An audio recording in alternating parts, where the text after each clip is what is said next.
welcome to the Secure Dynamics TechCast. With me, I have Naomi Walter, who is the virtual CISO and director of InfoSec. Welcome, Naomi. Hey, what's up? Nice to be here. Nice to be here and host you as well. And as I was telling you before we hit record, it's typically what I do is do a little bit of a social profile of my guest. And in some cases, I end up spending a little bit of time because it's hard to uh, research as I mean, I had to go deeper doing research because they're not as vocal. In your case, it took me less than 5 minutes because I picked something that you'd actually posted yesterday. And that is seen as of an hour ago, 1,000 plus likes and 150 comments. And for me, this is hmm resonant because it talks about something that isn't talked about much in cybersecurity. And your post was really focused on um, the um, the human side as well as the EQ versus IQ and why EQ is increasingly more important in cybersecurity, which I have never heard, frankly, talked about in that sense. So, what prompted you to write the post in the first place?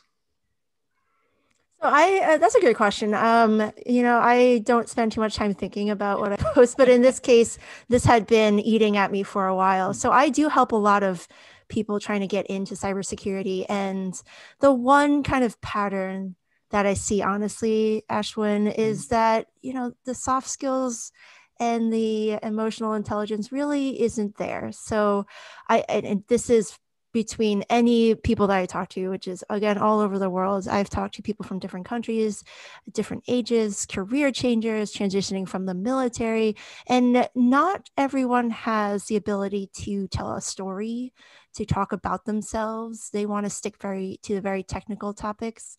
And I find it as a human very difficult to have a conversation sometimes. And I feel like, hey, if this is a low stakes conversation that you and I are having, person on the internet, and now you're trying to have an interview, bringing along that same personality, it is definitely a not a helpful trait. So I have been thinking about this for a while, and I decided to really just post about it. And I call them my fortune cookie hot takes. And this one turned out to be a little longer. So apologies if I insulted anyone. But I do feel like after speaking to, I think, about 100 different people just during this pandemic alone, rarely do I find someone who is well spoken, energetic, very passionate, very just easy to talk to. And I do feel like that softer side is something we don't talk about and we don't really work on.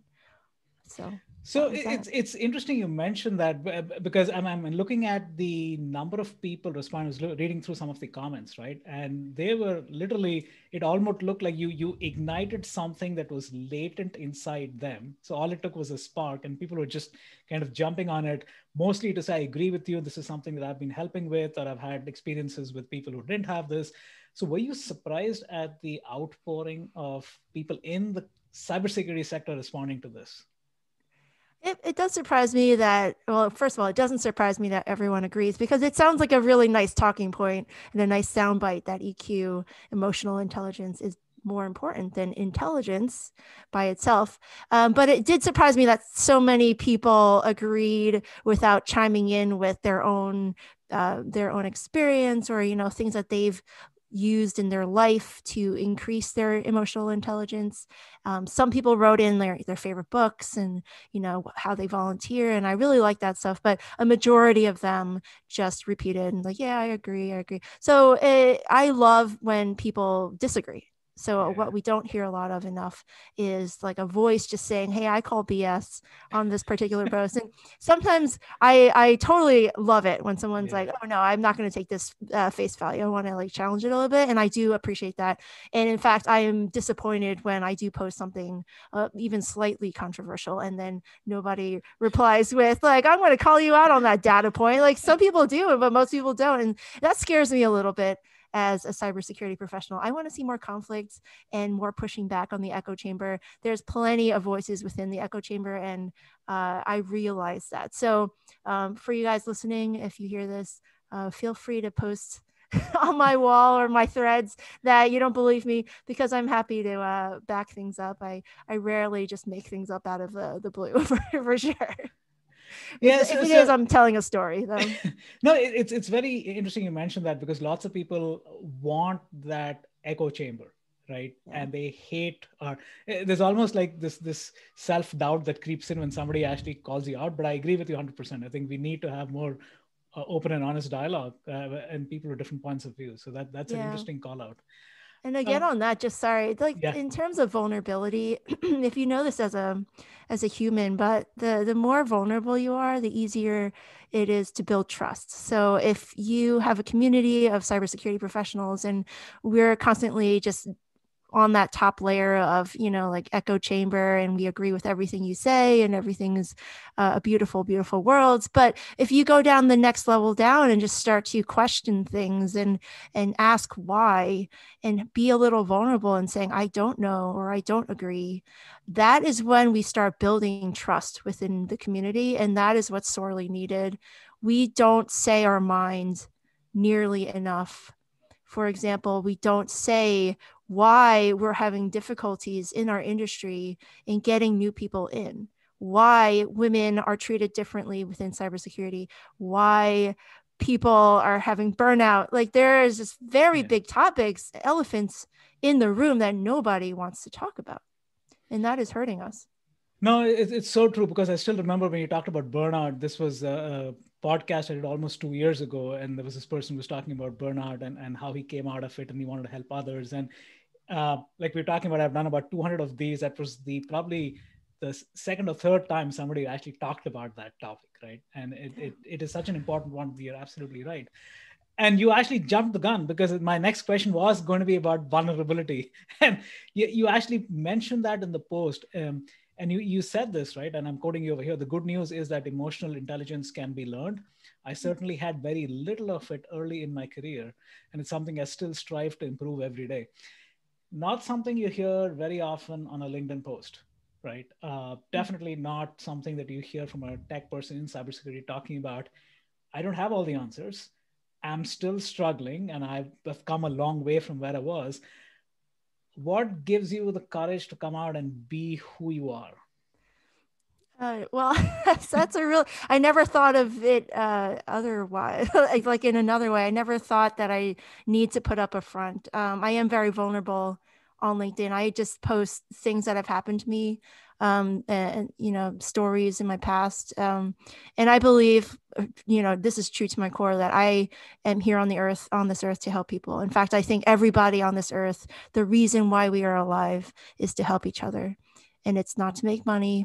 It's not to get power or followers or anything like that. It is to ease everyone else's life. And I am trying to do that through however I can. So mentoring, posting funny things on social media, handing out socks to homeless people. I do that sometimes, like just little random things that I know I can make just a little difference in someone's life. So if we all did that, our lives would be a whole lot better. But for your question, what gave me the courage to do that? I never actually thought it was very courageous. I just post things.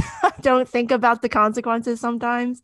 Maybe that's a bad thing, but I also feel like if I am genuine and I post content that other people might resonate with, then that is my goal. I want to be a voice for the underrepresented, and I want other people to see that other people struggle, and it's totally fine. We are human after all.